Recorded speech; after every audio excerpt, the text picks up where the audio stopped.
ಚಿಂಚೋಳಿಲಿ ಎಷ್ಟೆಷ್ಟು ದುಡ್ಡು ಹೊಡಿತಾ ಇದೀನಿ ಅಂತ ನೀನು ತಹಸೀಲ್ದಾರ್ ಬಿಟ್ಕೊಂಡು. ಈಗ ಇವತ್ತು ಈ ಒಂದು ವ್ಯವಸ್ಥೆ ಒಳಗಡೆ ಇವತ್ತು ನಡೀತಾ ಇರ್ತಕ್ಕಂಥ ಈ ಸಂದಿಗ್ಧವಾದಂತ ವಾತಾವರಣದಲ್ಲಿ ಇವತ್ತು ಈ ಒಂದು ಅಧಿಕಾರ, ಈ ಒಂದು ವ್ಯವಸ್ಥೆಯನ್ನ ಹಾಳು ಮಾಡತಕ್ಕಂತ ದೃಷ್ಟಿನಲ್ಲಿ ಗ್ರಾಮ ಸ್ವರಾಜ್ಯದ ಬದುಕನ್ನ ಇವತ್ತೇನು ಕರ್ನಾಟಕ ರಾಜ್ಯ ಅಲ್ಲ, ಭಾರತ ದೇಶದಲ್ಲಿ ಗ್ರಾಮ ಪಂಚಾಯಿತಿಯ ಸದಸ್ಯರು ನೀವೇನಂದ್ರು ನಾನು ನಿಲ್ಸಲ್ಲ, ನೀವ್ ಪಡ್ಕೊಂಡ್ರು ನಿಲ್ಸಲ್ಲ, ನಾನು ಭಾಷಣ ಮಾಡ್ತೇನೆ, ಇದು ರೆಕಾರ್ಡ್ ಹೋಗುತ್ತೆ. ನಾನು ಮಾಧ್ಯಮ ಸ್ನೇಹಿತರಿಗೆ ಒಂದು ಮನವಿ ಮಾಡ್ತೀನಿ, ನಾನು ಹೇಳ್ತಕ್ಕಂಥದ್ದು ಸತ್ಯ ಇದ್ರೆ ನಾಳೆ ಬರ್ಗಿರಿ, ಇಲ್ಲ ಅಂದ್ರೆ ಈ ಪೋಲಿಗಳನ್ನ ಈ ಪೋಲಿ ಕೆಲಸ ಮಾಡ್ತಾ ಇರುವಂತ ಈ ಅಶೋಕಣ್ಣ ನಾಯಕತ್ವದಲ್ಲಿ ಇಂಥ ಪೋಲಿ ಕೆಲಸ ಮಾಡ್ತಾ ಇರೋದು ಒಳ್ಳೆ ಕೆಲಸ ಅಲ್ಲ. ನಾನು 20 ವರ್ಷದಿಂದ ಈ ಸದನದಲ್ಲಿದ್ದೇನೆ, ಇಂಥ ಕೆಟ್ಟ ಪ್ರವೃತ್ತಿನ ನಾನು ನೋಡಿರ್ಲಿಲ್ಲ. ಯಾರೋ 3 ಜನ, ಒಬ್ಬ RSS ಜನ ಈ ಮಂಗಳೂರಿನನು, ಇವನು ನಾನು ಮಾತಾಡಕ್ಕೆ ಎದ್ರು ಇರಲ್ತಾನೆ, ಇವನೊಬ್ಬ ಈ ತಹಸೀಲ್ದಾರ್ ಚಿಂಚೋಳಿಲಿ ಅವನ ಹೆಂಡತಿ ಬಿಟ್ಕೊಂಡು ದುಡ್ಡು ಹೊಡ್ಕೊಂಡು ಇಲ್ಲಿ ಬರ್ತಾನೆ.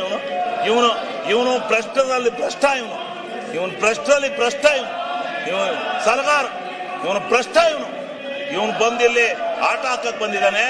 ಇಡೀ ಬಿಜೆಪಿ, ಕಾಂಗ್ರೆಸ್ ಮತ್ತು ಎಲ್ಲಾ ಪಕ್ಷದ ಸದಸ್ಯರುಗಳು, ಗ್ರಾಮ ಪಂಚಾಯತಿ ಸದಸ್ಯರು ನಿಮ್ಮ ಮುಖಕ್ಕೆ ಮಂಗಳಾರತಿ ಅಂತ ಕಾಯ್ತಾವ್ರು. ಹೋಗಿ ಚುನಾವಣೆ ಡಿಕ್ಲೇರ್ ಮಾಡಿ ಗೊತ್ತಾಗುತ್ತೆ ನೀವ್ ಎಷ್ಟು ಸೀಟ್ ಬರ್ತೀರಾ ಗ್ರಾಮ ಪಂಚಾಯತಿಲಿ ಅಂತ ಗೊತ್ತಾಗತ್ತೆ ನಿಮ್ಮ ಹಣೆ ಬರ.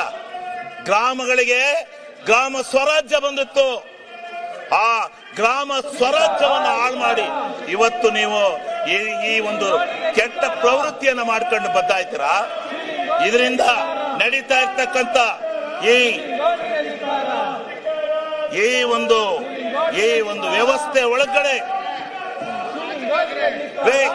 ರೇ ಅಧ್ಯಕ್ಷರೇ, ಇಂಥ ಕೆಟ್ಟ ನಡತೆಯನ್ನ ಆಸ್ತಿ ವರಿಕೆ ಅಧ್ಯಕ್ಷರೇ, ಇಂಥ ಕೆಟ್ಟ ನಡತೆಯನ್ನ ವರಿಕೆ ಹಾಕಕ್ಕೆ ಹೆದರಿಕೆತ್ತಿರಲ್ರಿ. ಆಕ್ರಿ ವರಿಕೆ, ಆಕ್ರಿ ತೆಗೆದೋ ವರಿಕೆ. ಇವ್ರೇನ್ ಇಡೀ ರಾಜ್ಯದ ಜನ ಆಕ್ರಿ ಇವ್ರದ್ದು ಅತಿಯಾತು. ವೈಯಕ್ತಿಕವಾಗಿ ಇದು ಮಾಡ್ತಾರೆ ಇವರು. ಬರೀ ಇದು ಇಡೀ 90-80 ವರ್ಷದ ರಾಜಕಾರಣದ ಇತಿಹಾಸದಲ್ಲಿ ಇಂಥ ಕೆಟ್ಟ ನಡತೆಯನ್ನ ನಡೆಸಿರಲಿಲ್ಲ, ಇಂಥ ಕೆಟ್ಟ ನಡತೆ ನಡೆದಿರಲಿಲ್ಲ.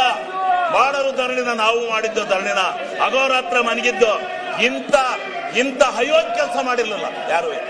ಇಂಥ ಕೆಟ್ಟ ನಾನ್ ಪ್ರಜಾಪ್ರಭುತ್ವ, ನಾನು ಯಾವ ಪಕ್ಷ ನನ್ನ ಇಷ್ಟ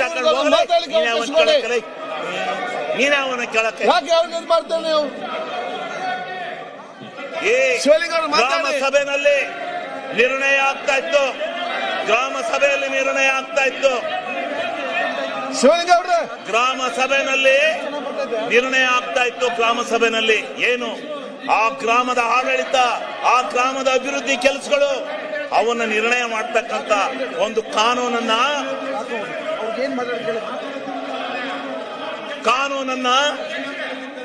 ಆ ಗ್ರಾಮ ಪಂಚಾಯತಿ ನಿರ್ಣಯ ಮಾಡ್ತಾ ಇತ್ತು. ಗ್ರಾಮ ಸ್ವರಾಜ್ಯದ ಕೈಗೆ